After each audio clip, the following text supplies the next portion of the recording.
نو خوش قسمت دی هغه مور او پلار چې د هغې بچي هغه قرآن په حفظ باندې وکړه او په ناظره باندې زده کړه، نو دوی به څونه پیرې دا قرآن هغه اړولي، نو دغه اجر او ثواب دا د هغې مور او پلار عمل نامې ته ځي.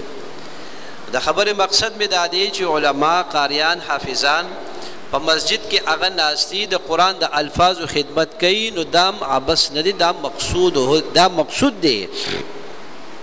که په کور کې زنانه د قرآن ختم کوي یا په جماعت کې ختمونه کیږي او تلاوت کیږي د برکت د پاره، د ثواب د پاره، نو دا عبس نه دی چې یو سړی راپاسي هغه وایي چې نه الفاظو ته ضرورت نشته، قرآن مه وایه بس معنا زده که، د دې په معنا او مفهوم ځان پوهېږه، د هغې مطابق ژوند تېر که، هسې الفاظ مه وایه. داسې شته ځکه ویم ښه، داسې خلک شته چې هغه وایي صرف تلاوت څنګه تلاوت مه کوه، په معنا مفهوم ځان پوهې کړو، د هغې مطابق ژوند تېروه.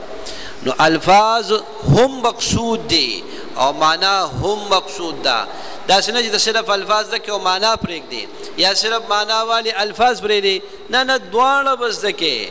نو دا په مدرسو کې چې دا حافظان او دا ماشومانان په ناظره باندې او په حفظ باندې دا قرآن زده کوي، دام د قرآن خدمت دی.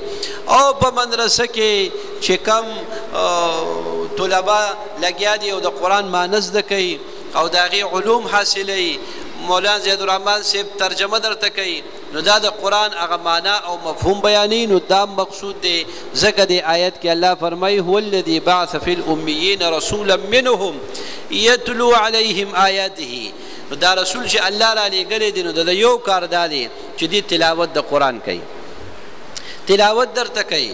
ويزكيهم ويعلمهم الكتاب والحکمة، او تزکیه کوي، ستاسو د باطن پاکی کوي.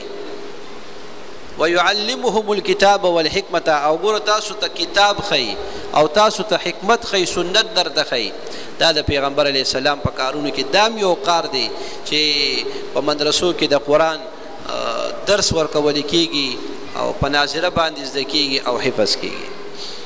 بل ډکې هغه دا دی چې دا د قرآن یو معجزه ده چې څومره کتابونه دي آسماني، نو موږ به چیلنج سره دا خبره کوو چې څوک هم داسې نشي خولی چې د تورات یا د زبور یا د انجیل یا د نورو کتابونو حافظ هغه موږ ته نشي خولی. واحد دا قرآن یو داسې کتاب دی چې د دې حافظان هغه موجود دي، په سوونو نه، په زرګونو نه، په لکونو حافظان هغه د قرآن موجود دي. دا د قرآن معجزه ده چې بل د یو کتاب حافظ هغه نشته، چې شته نو هغه صرف د چا دی؟ هغه د قرآن دی.